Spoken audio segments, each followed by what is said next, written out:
नमस्कार दोस्तों, स्वागत है आपका। आज हम लोग फिरोज शाह तुगलक के बारे में पूरी विस्तार पूर्वक एक एक घटनाओं को जानेंगे और समझेंगे। अगर इसे आसान भाषा में समझें तो जब मोहम्मद बिन तुगलक की मृत्यु हुई 1351 में, उस समय फिरोज शाह तुगलक को गद्दी पर बैठाया गया। क्योंकि उस समय देखें तो मोहम्मद बिन तुगलक बहुत सारी योजनाएं चालू कर रहे थे, लेकिन वो असफल नहीं हुई, सफल नहीं हुई वो सब। उससे जनता नाराज हुई। जो भी दरबार के लोग हैं सब संतुष्ट नहीं थे। जब संतुष्ट नहीं थे तो जगह जगह विद्रोह होने लगे। तो जब फिरोज शाह तुगलक गद्दी पर बैठे तो वह उनको था कि जैसे भी हो सबको खुश रखना है। जो भी जनता है उसके लिए कल्याणकारी कार्य करना है। और उस पर फिरोज शाह तुगलक ने पूरी तरह से खरे उतरे और उन्होंने बहुत सारे नहरों का निर्माण किया, बहुत सारे झील बनवाए, बहुत सारे नगर बसाए, बांध बनवाए। तो उनके शासनकाल में सारी जनता पूरी तरह से खुश थी, प्रसन्न थी। क्योंकि फिरोज शाह तुगलक कोई भी युद्ध के बारे में, सीमा विस्तार के बारे में कभी नहीं सोचा और वह जन कल्याण में वह लगा रहा। तो इससे हम लोग एक एक घटनाओं को देखते हैं और समझते हैं।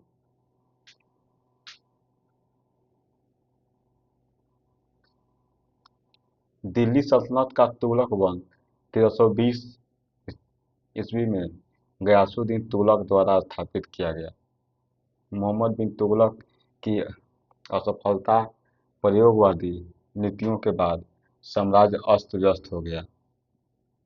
देखें तो तुगलक वंश की स्थापना 1320 में गयासुद्दीन तुगलक के द्वारा की गई। जब गयासुद्दीन तुगलक के बाद मोहम्मद बिन तुगलक आए, उन्होंने ऐसी योजनाएं चालू की जो कि सफल नहीं हुई। और जो भी जनता है, जो दरबार के लोग हैं, सबको काफ़ी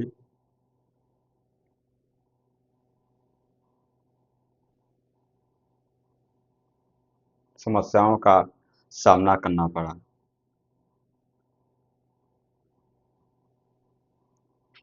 उसके बाद देखते हैं तो देखें तो यह मोहम्मद बिन तुगलक का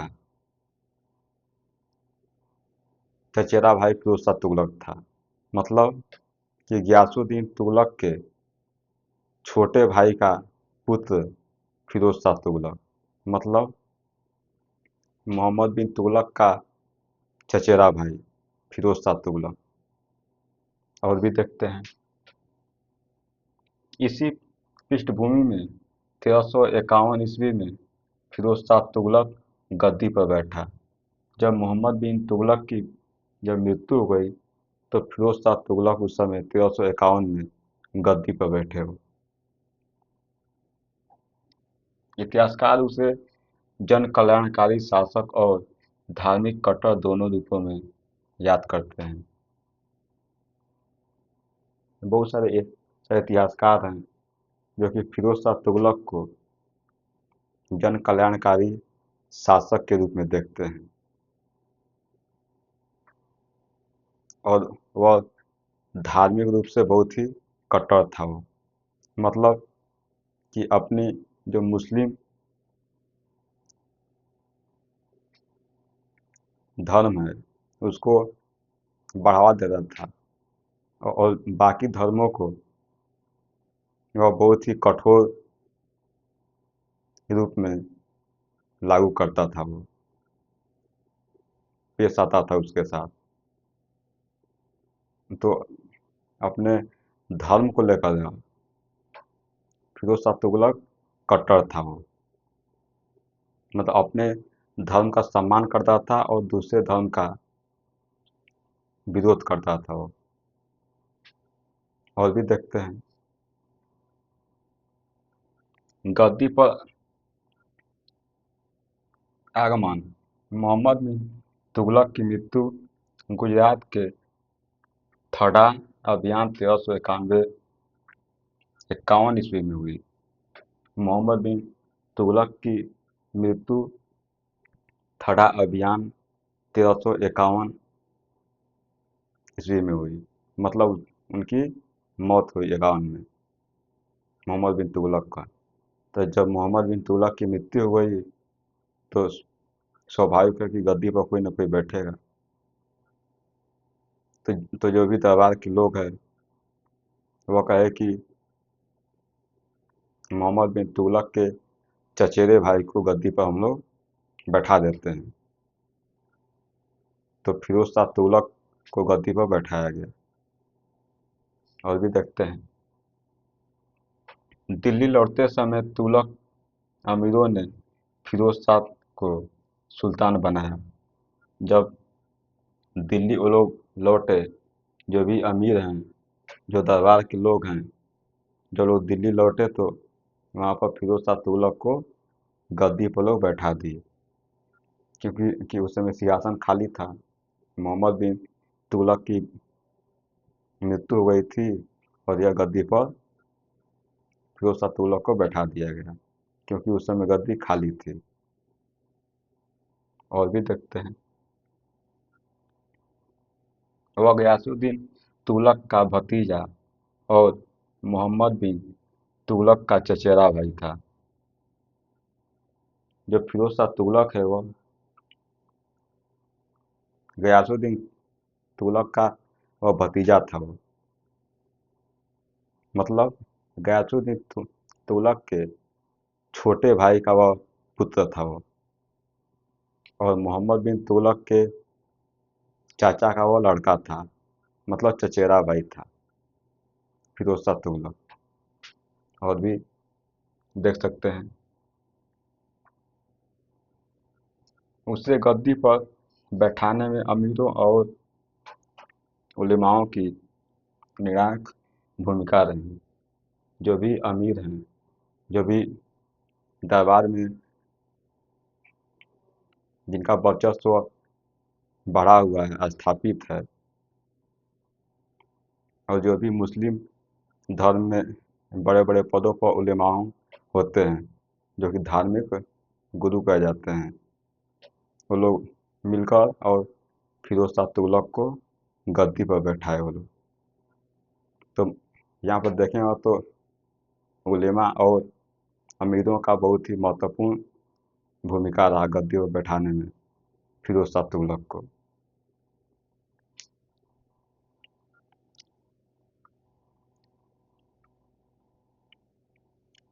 फिर देखें, इसके कारण उसके शासन की शुरुआत से ही धार्मिक वर्ग और दरबारी अमीर बहुत प्रभावशाली हो गए।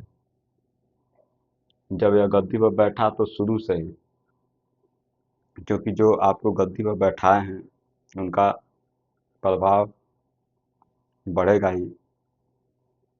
तो जो उलेमा हैं, मतलब धार्मिक गुरु हैं, और जो अमीर हैं उनका भी वर्चस्व बढ़ गया, मतलब प्रभावशाली वह हो गए। फिर क्या हुआ,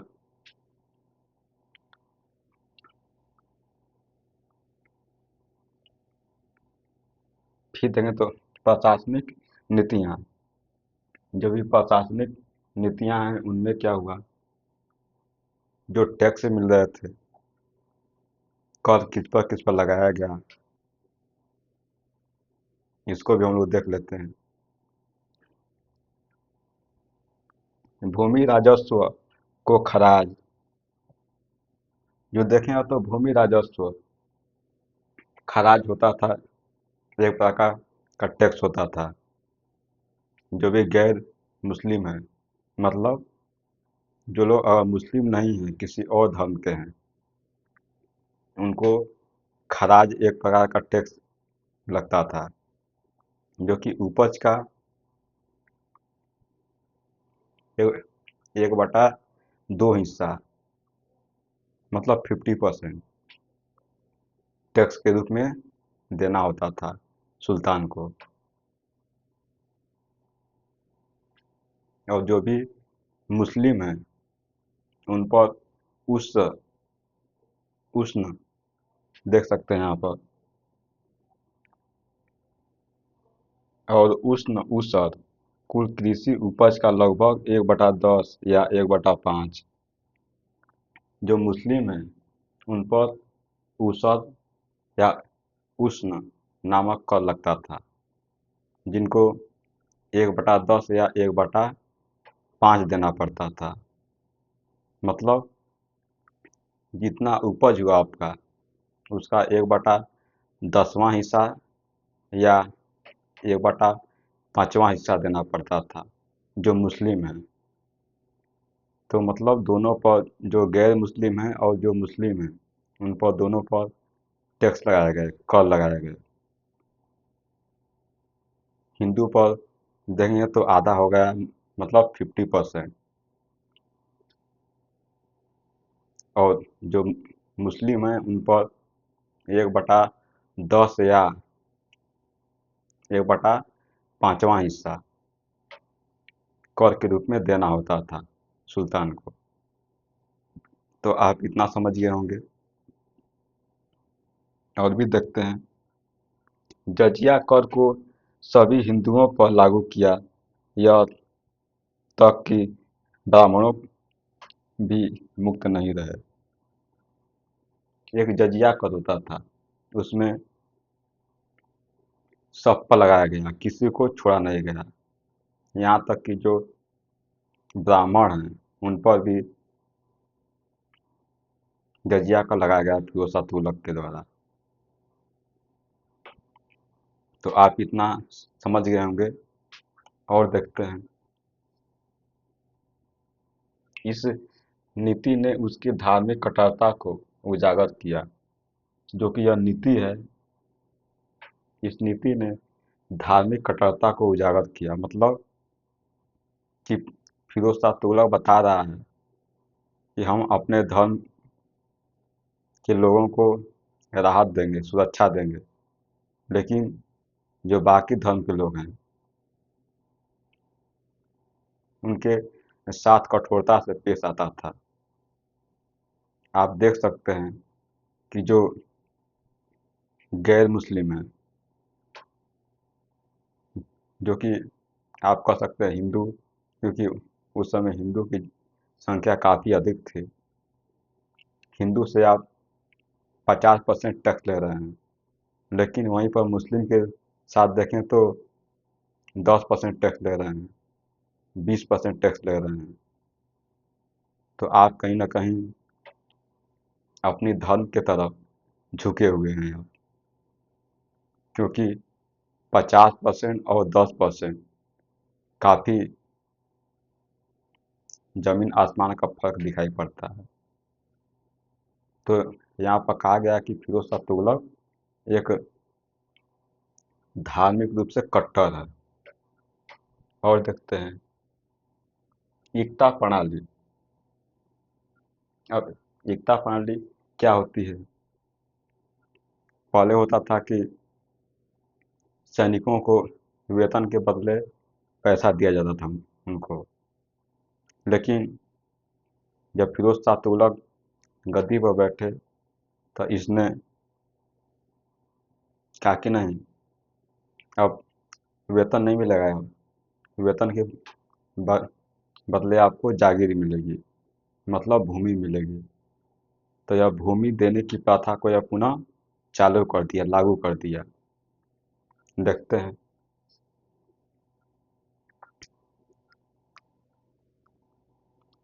देखिए, इक्ता प्रणाली, मोहम्मद बिन तुगलक ने इक्ता प्रणाली को लगभग नष्ट कर दिया था। जब मोहम्मद बिन तुगलक उस समय था, तो वह इक्ता प्रणाली को लगभग नष्ट कर दिया था, खत्म कर दिया था, समाप्त कर दिया था। लेकिन जब फिरोज शाह तुगलक गद्दी पर बैठे, तो यह इसे पूरी तरह से लागू कर दिए। मतलब कि वेतन के बदले जागीर दी जाएगी, भूमि दी जाएगी आपको, आपको पैसा नहीं दिया जाएगा। देखते हैं इसको। फिरोज शाह तुगलक ने इसे पुनर्जीवित किया और अधिकारियों को वेतन के स्थान पर भूमि देने लगा। तो फिरोज शाह तुगलक यहाँ पर वेतन की जगह पर भूमि देने की प्रथा पुनः चालू कर दी। इसमें एक दिक्कत सामने दिखाई देती है कि जब आप भूमि देंगे सबको, जो भी सैनिक हैं उनको, तो जो भूमि है वह धीरे धीरे कम होती जाएगी। जब कम होती जाएगी तो आप अपने साम्राज्य को कमज़ोर करते जाएंगे आप।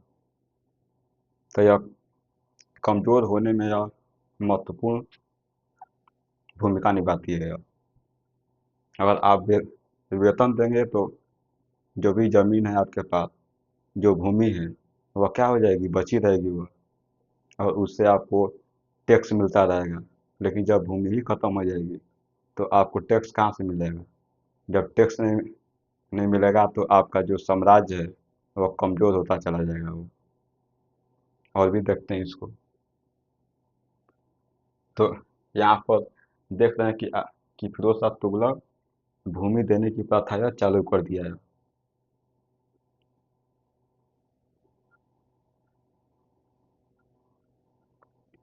इससे सैनिक और अधिकारी स्थिर हुए, लेकिन केंद्रीय नियंत्रण कमजोर हुआ। आप देख सकते हैं कि इससे जो केंद्रीय शक्ति है वह धीरे धीरे कमजोर होती चली गई, मतलब शक्ति क्षीण होती चली गई। क्योंकि जब आप भूमि देंगे तो भूमि खत्म होगी, जब भूमि खत्म होगी तो शासन व्यवस्था में जितना टैक्स पहले मिल रहा था उतना टैक्स आपको उतना नहीं मिलेगा। जब उतना टैक्स नहीं मिलेगा तो आप अपने साम्राज्य का उतना अच्छे से देखभाल नहीं कर पाएंगे।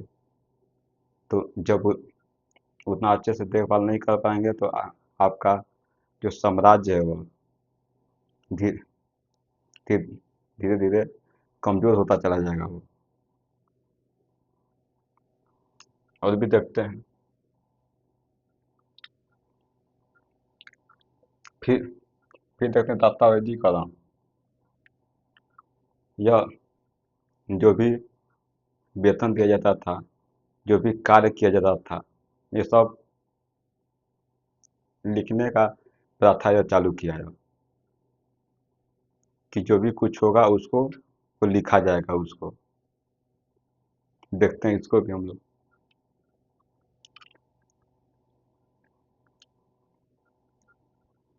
यहाँ पर देखिए, आदेशों और कर विवरणों को लिखित रूप में रखने का पहला प्रयास किया गया। यहाँ पर देख सकते हैं कि जो भी अगर सुल्तान आदेश देते हैं, उन आदेशों को लिखा जाएगा पूरी तरह से। और जो भी टैक्स लगा रहे हैं, कर हैं, उनको भी लिखित रूप दिया जाएगा। तो यह पहली बार लिखित रूप देने का कार्य कौन किया? फिरोज शाह तुगलक ने किया। यह नियम यह लागू कर दिया कि अब जो भी हम आदेश देंगे, जो भी कर लगाएंगे, उसको पूरी तरह से लिखा जाएगा और सुरक्षित उसको रखा जाएगा। तो यह लिखने की प्रथा यह चालू कर दिया फिरोज शाह तुगलक। और भी देखते हैं।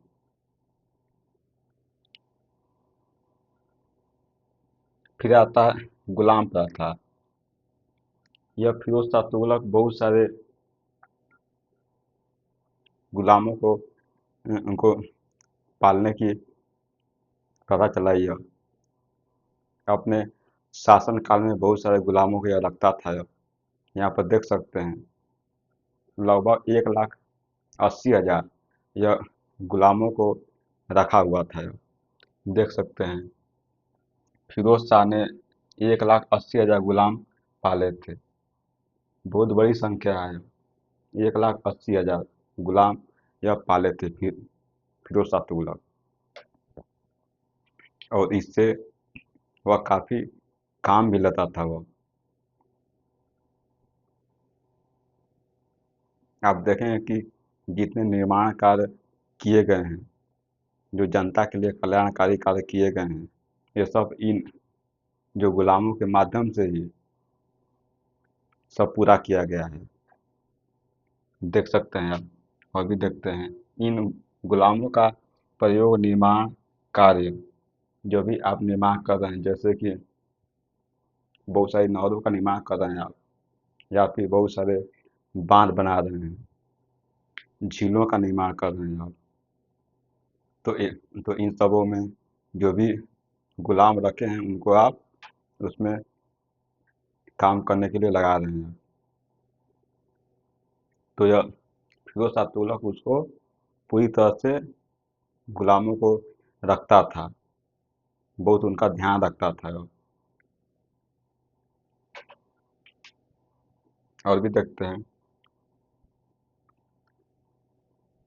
जो भी राजकीय सेवाएं हो गई, कृषि और सेना में सहायक के रूप में रखता था। जो कृषि कार्य करने के लिए या फिर सैनिकों में या फिरोज शाह तुगलक गुलामों को प्रयोग करता था, उसमें रखता था यह गुलामों को। क्योंकि जब जब गुलाम हैं रखे हैं आप, तो उनको आपको वेतन नहीं देना पड़ेगा, केवल आप उनका भोजन की व्यवस्था और उनके जो भी कपड़े हैं उनको केवल आप पूर्ति कर रहे हैं, और उनको वेतन आपको नहीं देना पड़ेगा। तो इसीलिए फिरोज शाह तुगलक गुलामों को रखता था वो बहुत अधिक संख्या में, जो कि आपको बताए हैं आप 1,80,000 गुलाम हुआ पाले थे वो, क्योंकि बहुत बड़ी संख्या है। लेकिन इतनी बड़ी गुलाम सेना पर अत्यधिक जो निवारता शासन की कमजोरी भी बनी। इतनी जो गुलाम हैं जिन पर फिरोज शाह तुगलक निर्भर था, यही शासन व्यवस्था को कमजोर करने में महत्वपूर्ण भूमिका निभाया। देखते हैं उसको भी हम लोग।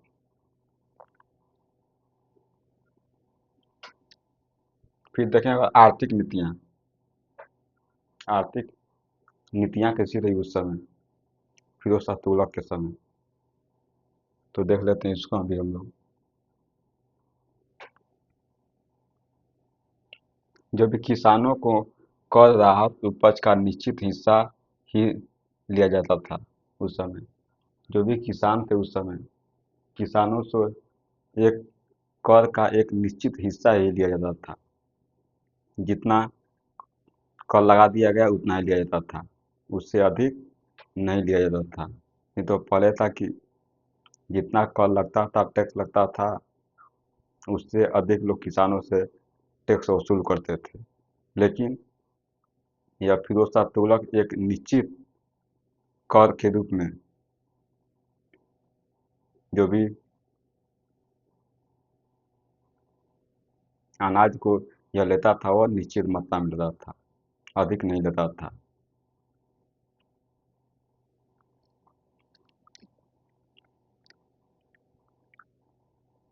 फिर क्या हुआ, बंजर भूमि की खेती हेतु प्रोत्साहन। जो भी बंजर भूमि थी उसको उपजाऊ भूमि के रूप में लाया गया, क्योंकि हर क्षेत्र में बहुत ही अधिक मात्रा में बंजर भूमि होती है, जहाँ पर खेती जो कि नहीं हो पाती है, तो उसको उपजाऊ बनाने में यह महत्वपूर्ण भूमिका निभाया। और जो भूमि जब उपजाऊ बन गई तो किसान उस पर कृषि करने लगे। जब कृषि करने लगे तो वहाँ से टैक्स मिलने लगा।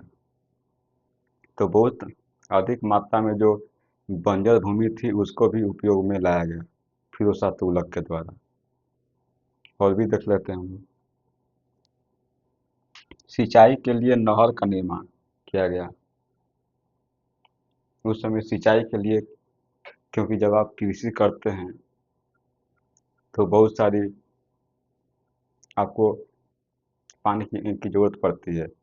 तो उस समय बहुत सारे नहरों का निर्माण किया गया, जो कि लगभग में बहुत अधिक संख्या है। लगभग में 300 के आसपास नहरें उस समय खोदी गई उस समय। देखते हैं, उसको भी हम लोग देखेंगे। हस्तशिल्प और उद्योग को संरक्षण दिया गया। जो भी हाथों से जो भी काम किए जाते थे, जो भी छोटे छोटे उद्योग थे, उनको संरक्षण दिया गया, उनको बढ़ावा दिया गया फिरोज शाह तुगलक के द्वारा।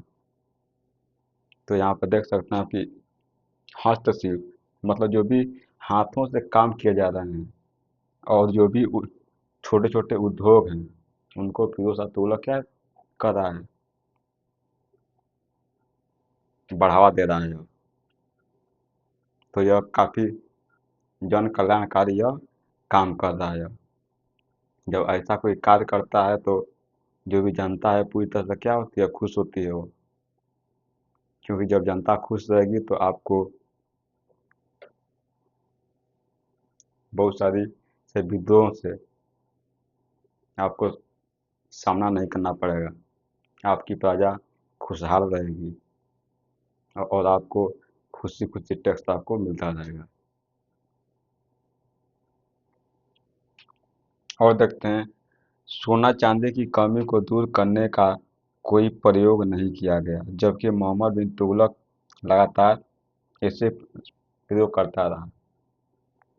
फिरोज शाह तुगलक के समय जो सोना चांदी है उसके कमी पर कोई प्रयोग नहीं किया गया कि सोना चांदी की कमी हो रही है तो क्या करना चाहिए, कुछ नहीं किया गया। लेकिन वही जब मोहम्मद बिन तुगलक उस समय था तो वह इसी सोना चांदी की कमी को लेकर वह बहुत सारे प्रयोग करता था वो। हाँ, भले ही वह असफल हुआ, लेकिन वह प्रयोग करता था। क्योंकि जब आप प्रयोग ही नहीं करेंगे तो आप कैसे सफल होंगे या असफल होंगे। तो जो फिरोज शाह तुगलक है वह प्रयोग वो नहीं करता है वो, लेकिन मोहम्मद बिन तुगलक प्रयोग करता था वो। और भी देखते हैं, उसकी नीति व्यवहारिक थी, किसानों को सुरक्षा और स्थिरता मिली। और फिरोज शाह तुगलक की जो नीति थी वह व्यवहारिक थी, वो सभी प्रजा उससे खुश थी।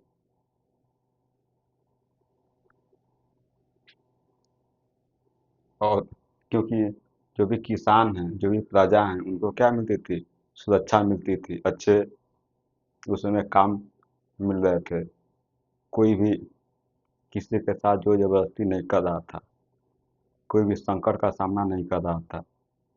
जो भी कृषि थी उस समय अच्छी चल रही थी, किसान भी खुश थे। जो भी मजदूर काम कर रहे थे उनको भी उचित मूल्य मिलता था। और भी देखते हैं, लोक कल्याणकारी कार्य। लोक कल्याणकारी कार्य क्या फिरोज शाह तुगलक ने किए, उसको भी हम लोग देख लेते हैं। लगभग 150 नहरें यमुना से हिसार तथा सतलज से घग्गर तक खोदी गई। लगभग 150 नहरें, हम पहले बोले थे 300 बोले थे, लेकिन वो गलत बोल दिए थे। 300 देंगे तो 300 सो नगर बसाए गए, शहर बसाए गए, लेकिन नहरें उस समय 150 खोदी गई। नहरें यहाँ पर देख सकते हैं, लगभग 150 नहरें यमुना से हिसार तथा सतलज से घग्गर तक बनाई गई। तो इस समय 150 नहर जो बनाई गई हैं, तो उससे के आसपास जो भी भूमि है, वो वहाँ से कृषि अच्छी मात्रा में उपज होगी। जब अच्छी कृषि उपज होगी तो अधिक से अधिक आपको टैक्स मिलेगा, कर मिलेगा।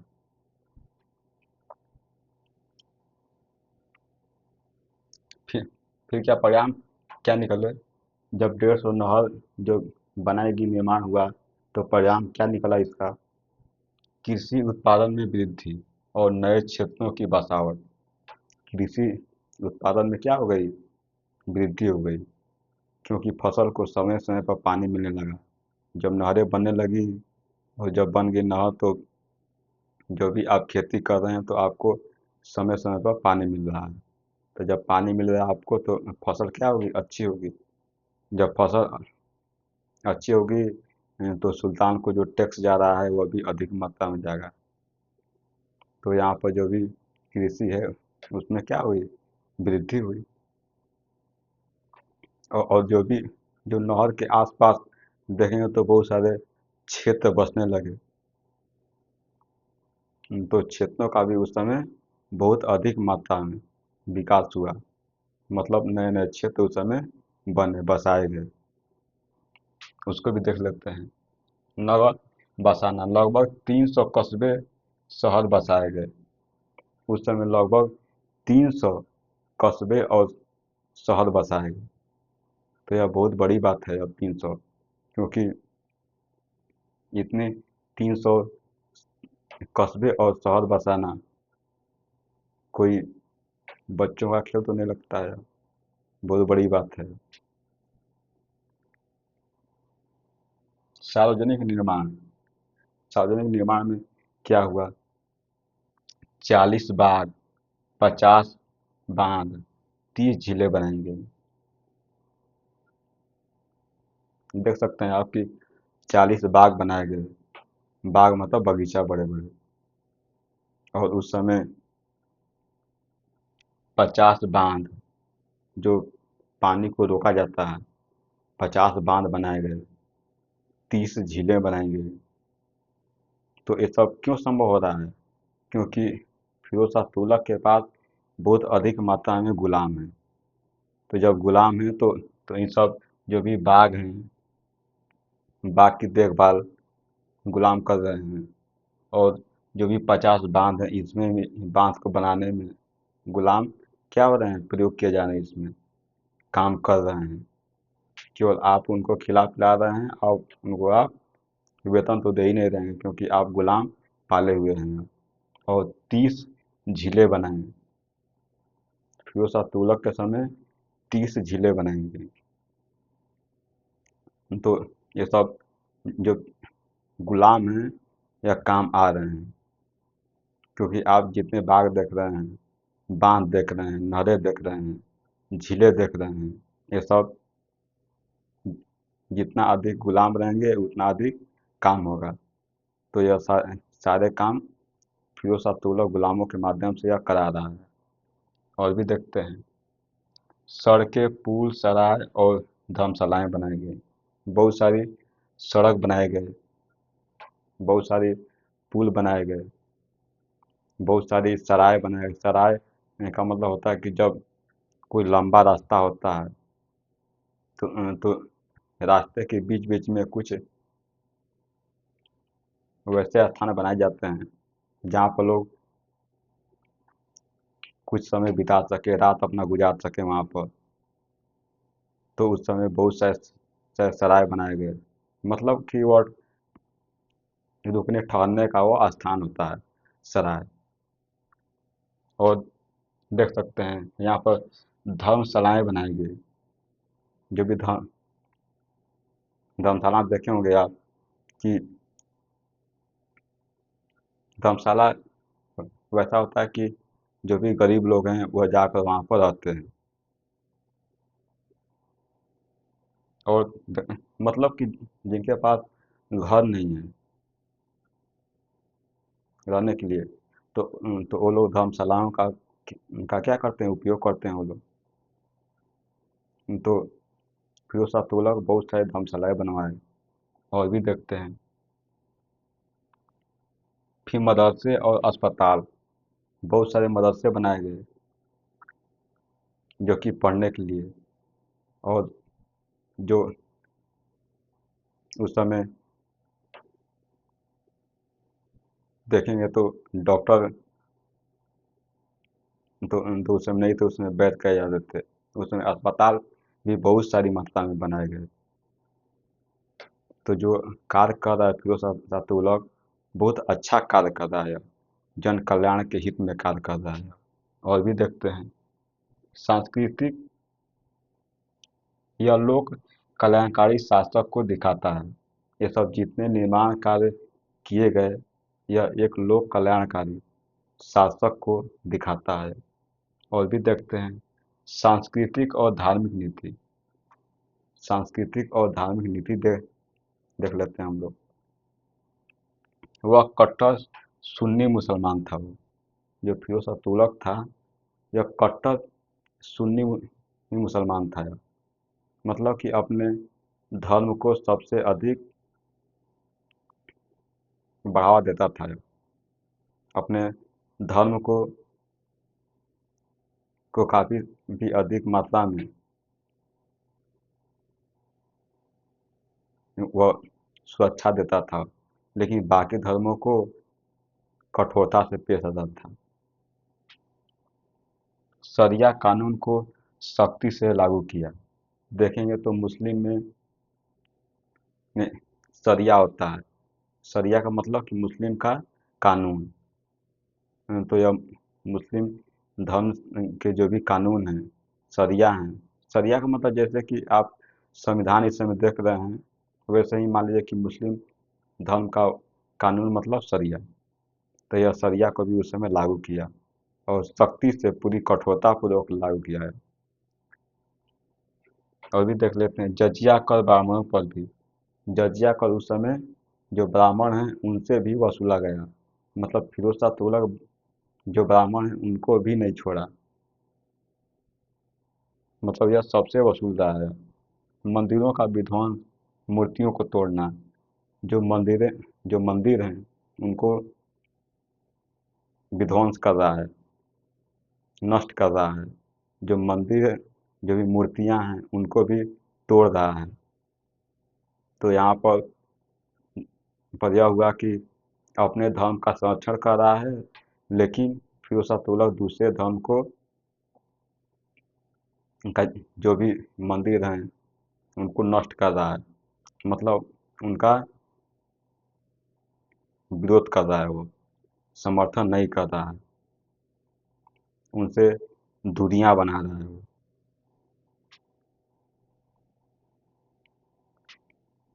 और भी देखते हैं उलेमाओं और फ़कीरों को बड़े पैमाने पर अनुदान देना।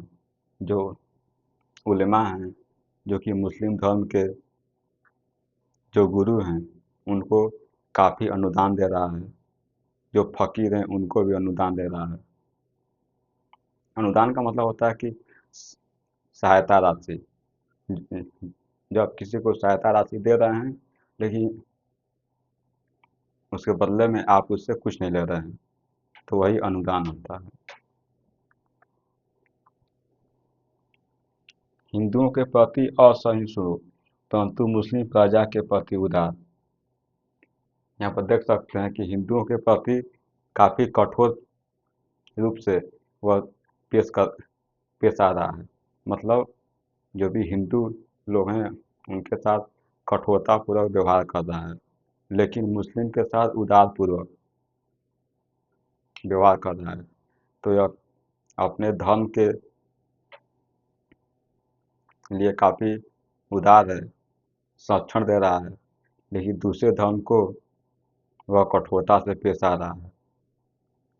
बहुत सारी मंदिरें, मूर्तियों को अब तोड़ रहा है वो, और बहुत सारे मस्जिद हो गए, मदरसे हो गए, सब ये सब बनवा रहा है। तो मतलब अपने धर्म को प्राथमिकता दे रहे हैं और दूसरे के धर्म को कोई सम्मान नहीं दे रहे हैं आप उसको खत्म कर रहे हैं।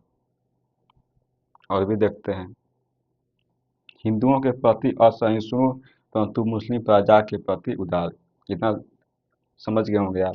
इतिहास लेखन को प्रोत्साहन, जो भी इतिहास उस समय लिख रहे थे उनको प्रोत्साहन दिया, मतलब उनको बढ़ावा दिया उस समय, क्योंकि फिरोज शाह तुगलक खुद एक इतिहासकार था, यह खुद इतिहास यह लिखता था यह। देख देखते हैं, स्वयं ने फुतुहात ए फिरोज शाही लिखा। खुद फिरोज शाह तुगलक खुद फुतुहात ए फिरोज शाही लिखा, पुस्तक खुद लिखा है फिरोज शाह तुगलक। और भी देखते हैं, जियाउद्दीन बन्नी ने तारीख ए फिरोज शाही लिखी। जो जियाउद्दीन बन्नी हैं वह तारीख ए फिरोज शाही लिखी। तो आप इतना समझ गए होंगे। और भी देखते हैं, देखें कला स्थापत्य, जो जो भी उस समय कला हो गए, स्थापत्य हो गए, उस पर क्या विचार रहे, कैसी व्यवस्था थी उस समय फिरोज शाह तुगलक के समय, उसको भी हम लोग देख लेते हैं। फिरोज शाह कोटला दिल्ली आज भी प्रसिद्ध है। आप फिरोज शाह कोटला को आप जानते ही होंगे, वहाँ पर क्रिकेट मैच भी होते हैं। यह वही फिरोज शाह कोटला है जहाँ पर भारत पाकिस्तान का मैच हुआ था। उस समय अनिल कुंबले एक ही पारी में 10 विकेट लिए थे। तो यहाँ पर पहले मैच भी हुआ था, आज भी होता है, लेकिन 2019 में इसका नाम बदल दिया गया, अरुण जेटली के नाम पर इसका नाम रख दिया गया, लेकिन पहले फिरोज शाह कोटला के नाम से यह जाना जाता था।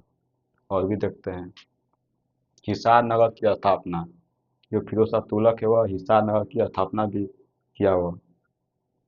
हौज खास का पुनर्निर्माण, हौज खास भी बनवाए हुए, यहाँ की वह खास लोगों से वह मिलता था वो। टोपरा हरियाणा और मेरठ से अशोक स्तंभ दिल्ली लाए गए। जो टोपरा हो गया, टोपरा और मेरठ दोनों जगह पर अशोक स्तंभ थे, उसको फिरोज शाह तुगलक ने उठाकर दिल्ली लाया। तो यहाँ पर देख सकते हैं, फिर टोपरा हो गया और मेरठ। टोपरा जो कि पड़ता है हरियाणा में, टोपरा था, जो कि अशोक स्तंभ वहाँ पर बनाए गए थे, और मेरठ में भी। लेकिन फिरोज शाह तुगलक ने वहाँ से अशोक स्तंभ को उठाकर दिल्ली में लाया। और भी देखते हैं, फिर देखें इमारतों में चूना और पत्थर का प्रयोग। जो भी इमारतें बन रही हैं उसमें पहली बार चूना और पत्थर का प्रयोग किया गया फिरोज शाह तुगलक के समय। और और देखते हैं विदेश विदेश नीति और सैन्य गतिविधियाँ। विदेश नीति और सैन्य गतिविधियाँ कैसी रही फिरोज शाह तुगलक के समय, उसको भी देख लेते हैं। उस समय में आक्रमण कुछ नहीं हुए। जब फिरोज शाह तुगलक शासन कर रहा था उस समय, तो आक्रमण खुद यह किसी पर किया नहीं, क्योंकि यह केवल जन कल्याण कार्य करने में ही रह गया है। देखते हैं, आक्रमण नीति छोड़ दी। जो फिरोज शाह तुगलक है वह आक्रमण नीति छोड़ दी। यह कहा कि हमको युद्ध नहीं करना है, हमें अपने सीमा का विस्तार नहीं करना है, केवल जन कल्याण कार्य ही करने हैं। बंगाल, जौनपुर और दक्कन जैसे प्रांत धीरे धीरे स्वतंत्र हो गए। देख सकते हैं कि बंगाल हो गया, जौनपुर, दक्कन जैसे जो प्रदेश थे धीरे धीरे क्या हो गए, स्वतंत्र हो गए। जब आप सैन्य गतिविधि नहीं करते हैं, आप जब सैनिकों पर ध्यान नहीं देते हैं आप। तो धीरे धीरे जो भी क्षेत्र हैं वह क्या हो जाते हैं, स्वतंत्र होने लगते हैं। वही हुआ कि बंगाल, जौनपुर और दक्कन यह धीरे क्या हो गए, स्वतंत्र हो गए। मतलब तुगलक वंश से यह क्या हो गया, स्वतंत्र हो गए वो, क्योंकि पहले अधीन थे अब। और देखते हैं केवल उत्तर भारत में ही अधिकार बचा, केवल उत्तर भारत में ही अधिकार बच गया, दक्षिण भी गायब हो गया, पूरब भी गायब हो गया। और देखते हैं फिरोज शाह की प्राथमिकता युद्ध नहीं बल्कि शासन और कल्याण थी। फिरोज शाह तुगलक की जो नीति थी वह युद्ध नहीं थी, वह सिर्फ कल्याण थी।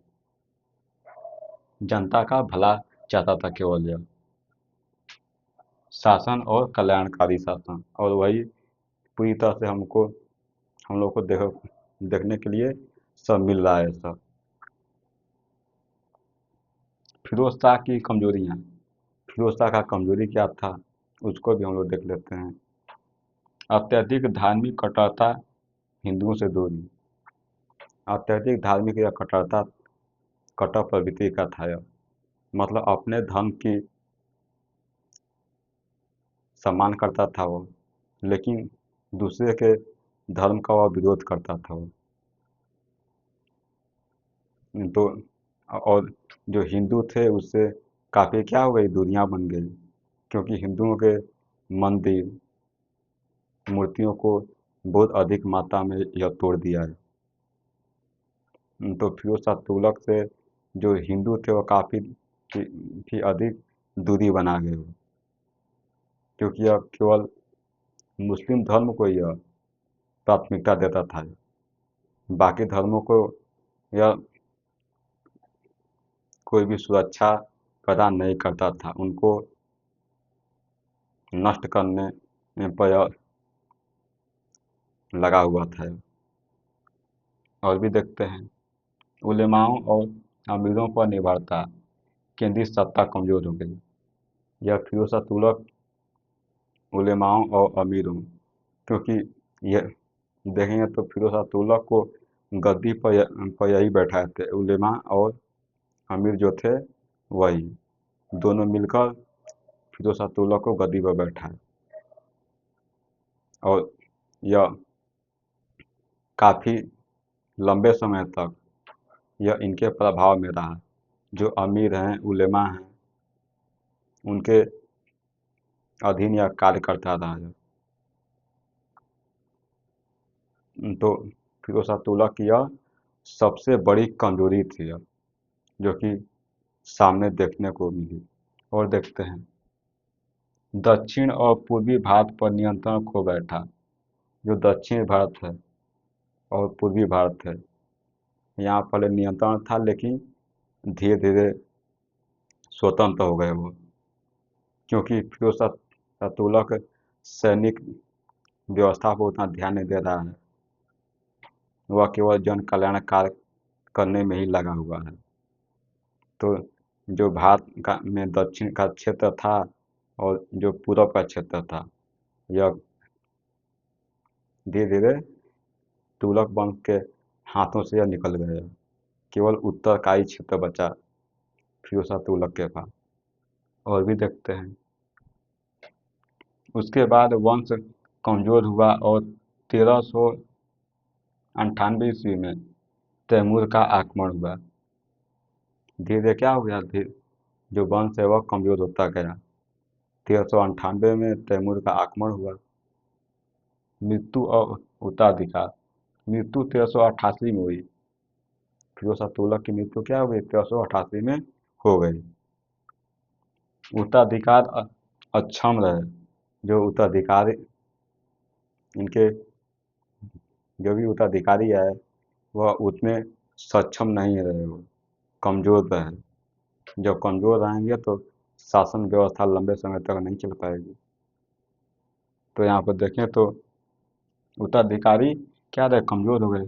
1398 ईस्वी में तैमूर ने दिल्ली पर आक्रमण किया और तुगलक वंश का अंत निश्चित हो गया। तैमूर ने 1398 में दिल्ली पर आक्रमण किया और उस समय तुगलक वंश का अंत सुनिश्चित हो गया। तो हम लोग फिरोज तुगलक के बारे में पूरी विस्तार पूर्वक एक एक घटनाओं को जानें और समझें। मिलेंगे अगले लेक्चर में, तब तक के लिए आपका बहुत बहुत धन्यवाद।